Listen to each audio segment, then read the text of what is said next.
So we are here today in one of the craziest matches I had. I actually just got 1 kill in this match, but it's the perfect match to show to you guys the two best ways to properly defend from a missile when the missile is already coming towards you and it's very close. So I can talk about cranks and notches and whatnot, but at the end of the day, from time to time, you will get to a situation where the missile is way too close for you to do anything else other than these two maneuvers. Of course, one of them will be pretty obvious, which is using multipath, but we're going to talk a little bit about that because it's not 100%. And then there is basically trying to make Chef be a bigger target than you. Okay, so let's explain this to you a little bit, okay? So this is going to be kind of a new, like a noob kind of video, like a video for somebody that's getting into top tier, right? We are here in this match that I told you guys. I was firing missiles, I was being defensive, I was cranking and notching and doing a lot of things. But at the end of the day, there is a situation where something will happen here that I was very close of getting killed. But yeah, let me just filter out all of these information because it's way too much. So here we have it. There we have our enemy. So I saw this aircraft that was flying a little bit higher than me. It was our foul. I was in a very problematic situation here. So as you see, he's almost at the same speed as me. He can out-accelerate me very well as well. But he is very, very high. Like, he is flying way higher than me. And this will give him an enormous advantage, okay? Also, I just noticed that what he turned into me. So he's coming towards me to actually destroy targets that are in my vicinity. Probably myself, right? So I'm gonna just continue to keep an eye on him, and eventually I will turn to him to actually fire a missile. So I notice him, that he's coming and stuff. I fire my missile, but I will fire my missile. He already fired a missile of his own, okay? So take a look on one thing. I just fired my missile. So here we have it, guys. The distance from me to the missile is 13 kilometers. And look what missile it is. It's a Mika, one of the best missiles in a dogfighting situation or a short-range dogfighting situation. It turns 50 Gs and it has an enormous amount of energy early on, right? Which means that normally here, I'm pretty much dead, right? So this type of situation will happen a lot in your battles, okay? What is the best possible scenario that you can do? Well, the first thing is stop going towards the target. Stop going towards the missile. I actually fired a missile to try to make him go in a defensive position. Took a little bit of risk because, of course, I noticed that he fired his missile first. And it took a little bit of time for me to fire mine.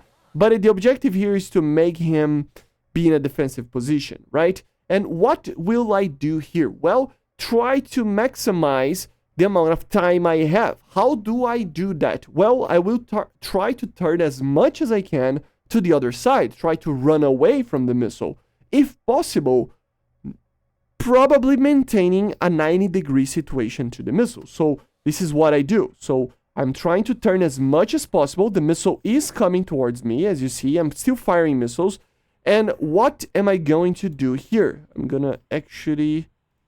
where is it? So I'm going to basically try to get a perpendicular scenario over here, which, by the way, why does that, works? Well, basically, all the raiders that you're going to be fighting, is it a missile, is it an aircraft, it doesn't matter. All these raiders in these BRs will be pulse doppler, which means that they have a little bit of a speed gap in very close to the zero speed, where you become blind, or you become invisible, if you will, right? They become blind to you, right?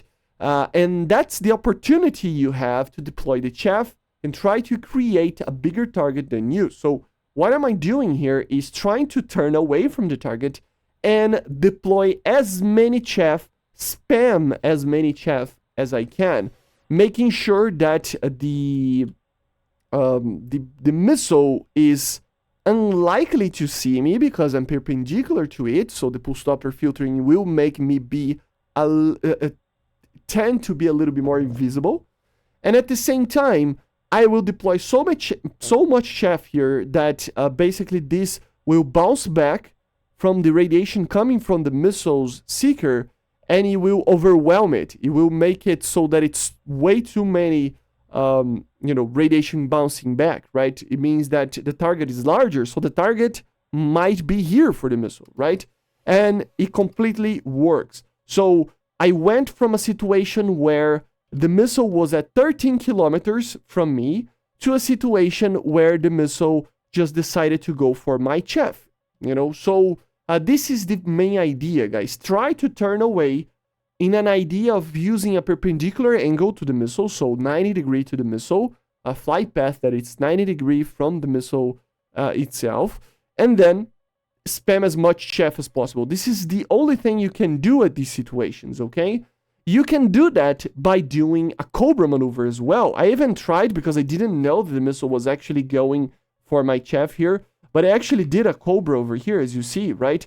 Here you can basically have a 0 meters per second like speed over here, and then, or I don't know what that speed is, but a very low speed here to try to make the chaff bigger, right? So this is the first way to do. You need to be fast. You need to be thinking about what you are doing, and at the same time, you need to spam the chaff at the right time. Because if you spam it when the target, or when the missile is coming towards you and you are going towards the missile, the chaff will literally not do anything.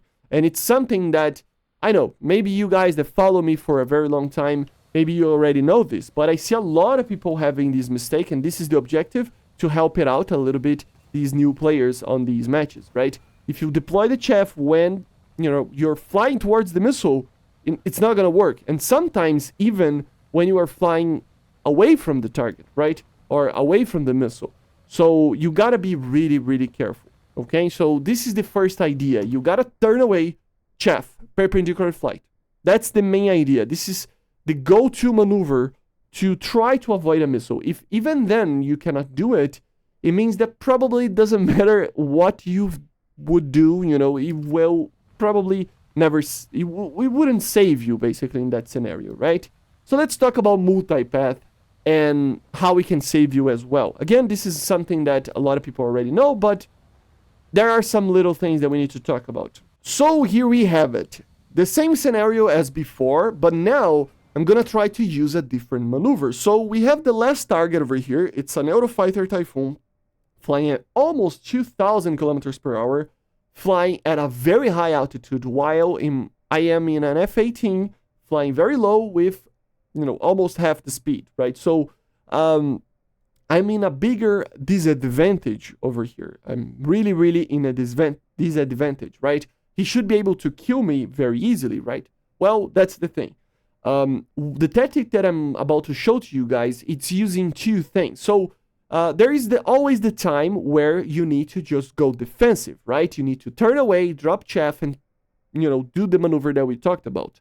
But sometimes you can use the ground and offensive maneuvers to not only defend from the missiles that are coming towards you, but also to attack the missile. So this is a little bit more of a offensive maneuver than a defensive, but it's a mix, right? Because this will happen a lot in top tier. So here, what I am going to do is I see that I am in a disadvantage, but I'm going to try to help my odds. How do I do that? Well, I'm going to climb a little bit, try to get as much altitude as possible here without exposing myself too much to a higher altitude, and I will fire a missile.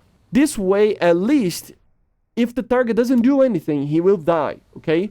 And then I hop back down, right? So I'm flying very low now, and I'm going to maintain an offensive position towards the enemy. Instead of going defensive and trying to redo the attack later, like I did with the Rafale, I'm going to just go straight in. But how do I stay alive? Well, I'm gonna do, basically use multipath. Multipath is basically flying very low to the ground, that you are using the ground as a bigger target, right? As a chaff, if you will.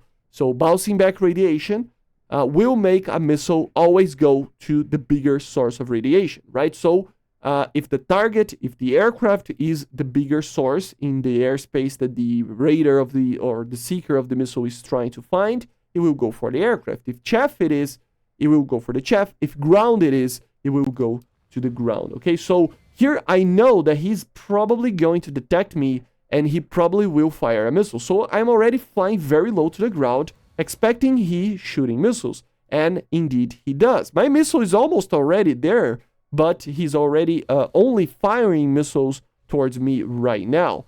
But of course, I was in a disadvantage, which means that this missile is very unlikely to hit this target if the target goes defensive, just like I showed you guys before. And it is what he does here, okay? And while I'm doing that, I'm maintaining an offensive position, flying towards the target, but using the ground as a bigger target for the missile. So a chaff, if you will, right? So as you see, the missile is tracking me, but I'm trying to fly below 60 meters from the ground, and he will make it go to the ground itself, okay? As you can see, he did what I told you guys before. He went perpendicular to my missile, deployed chaff, and my missile just went kaput, right? It's not tracking anymore. But I cannot do this anymore. I already committed, so I am in an offensive position. I drop a little bit of chaff just to try to do something. But of course, as you see, I'm flying towards the missile, so the chaff doesn't do anything. That's what I was talking about before, right? The missile is going, as you see, towards the ground. Although it is locking me, the radiation is coming from the ground that it's bigger than the aircraft. So it will go to the ground. And the target here is doing exactly what he's supposed to do. He's flying towards me again to maintain me in a kind of a defensive position to try to make me do a mistake, to try to climb or something like that, that I would die. What happens here is that the missile indeed goes to the ground, the multipath worked, but it did damage my aircraft. So it's something that you have to have in mind. It's not only because you are flying low that you're not going to get killed. You can get killed by these missiles even flying low, because the damage splash can destroy your aircraft still, okay? So I'm in kind of a defensive position because I was thinking about the missile. I didn't notice where he was. It gave him time to actually fire another missile. He actually fired, I think, 2 missiles against 2 targets. There was a friendly helping me out a little bit. But as you see, I noticed that he fired multiple missiles, and he's going defensive, just like I told you guys before. But since he already fired a missile, and it's very close, 6.8. I didn't know exactly the distance, but I knew it was kind of close. It meant that I cannot do an offensive push right now. I will die if I do that. So I try to get a lock, but I maintain the low altitude over here and pay attention to the ground to not crash, right? Maintaining the multipath while he's doing a defensive position, okay? I'm trying to use the ground, the mountains to defend myself. It works, it goes to the mountain there, and he's in a defensive position. So I defeated the missile. What does he do? He goes a little bit defensive. He defeats the missiles that were coming towards him. It gives me time to go offensive and fire a missile. I fire a missile, but what do? I go straight to the ground again because I'm maintaining an offensive position. I could just go, back towards that place and be defensive. Deploy chaff if I don't know if there's a missile or not. So I would deploy chaff, I would turn away, and the engagement would be over, and I would re-engage later, or he would follow me, right? But I want to maintain an offensive position. This is the strategy that I'm trying to show to you guys. So I fire the missile, and I go straight down to maintain the multipath situation. And yet again, he's doing the exact same. He's firing a missile and then going defensive. He's doing exactly what he's supposed to do. The only thing that he does wrong is a little bit later, but yeah, as you see, I can maintain a kind of an offensive position while shooting missiles and while just, making sure that this distance between me and him is getting closer and closer, and I can always fire a missile. Remember, although I am in a disadvantage in the terms of speed and energy over here for the missile, I am in an advantage if I use multipath, because of course he's not using multipath. So he got to just keep going defensive, fire a missile, go defensive, fire a missile, go defensive. I can keep pushing because I'm using multipath. So again, missile coming towards me, almost killed me. He crashed into the sea, he almost killed that missile. He did damage again, so you gotta be careful. And he keeps doing the same. He's scared because now he lost all the advantage. He's at 5 kilometers. He had to go defensive again because he would have died if he continued to go in an offensive position at that altitude. So what did I do in all these scenarios? I basically trade off all of my remaining missiles. I mean, I have still one AIM-120 and two AIM-9s, but I traded all of the other missiles that I had to keep him always on a defensive, firing, defensive, firing, defensive, firing, always kind of pushing and pushing and pushing until he gives up, until he tries to run away for good, or he ran out of missiles, which is probably what happened here, right? He fired so many that probably he was out of missiles, and I pushed him into doing, basically I was kind of closing in to a checkmate, basically, right? So I was, making the distance lowered and lower and lower and lower until he's so close to me that it doesn't matter that if he's like using chaff or not or whatever, the missile will get him. Okay, so this is the kill that I got, last AIM-120 that I shot, and eventually it gets him, So this is a scenario where you have two options over here. You have a defensive option and an offensive option. You always have to choose which of these is the best for you. So depends on the scenario. Here I was only against one target. I knew it was one target, so I could push forward. I could make him do a mistake. I could close this gap using multipath. I knew he was flying way too high to be able to lower that altitude fast enough before I can make him shoot a missile again and shoot a missile again. So he basically got a little bit baited into that until he was so close to me that here it doesn't matter what he did, he was going to get killed, right? At 5 kilometers and AIM-120, even in a co-op aspect, is a guaranteed kill, basically, right? It's very hard to avoid a missile like that. So, basically a checkmate, okay? So these are two ways that you can use a defensive and an offensive maneuver to defend yourself, because, of course, guys, the objective is not to only defeat the missile, it's to defeat the thing that it's firing the missiles, which is the aircraft. And these aircraft, they have a lot of missiles, so if you only focused on the missile itself, you're gonna get killed, because, it's 12 missiles sometimes that you're going against, right? So you gotta push into a strategy that can make you get the kill to stop him launching missiles against you, okay? So these are two strategies that I normally use in a situation where I think they are usable. More Hail Mary, the defensive one, and this one is a little bit more strategized to have a checkmate eventually, right? Sometimes it works. Of course, sometimes the target knows a little bit more or maybe a little bit less. It will work more or less, but it always is a good way to maintain a defensive, offensive maneuver at the same time, okay? So I hope you enjoyed. This is a little bit on how I fly. Hopefully it was clear enough. And I see you guys on the next one. So make sure to subscribe, leave a like, leave a comment. Thank you all the members and Patreons. See you guys. Bye.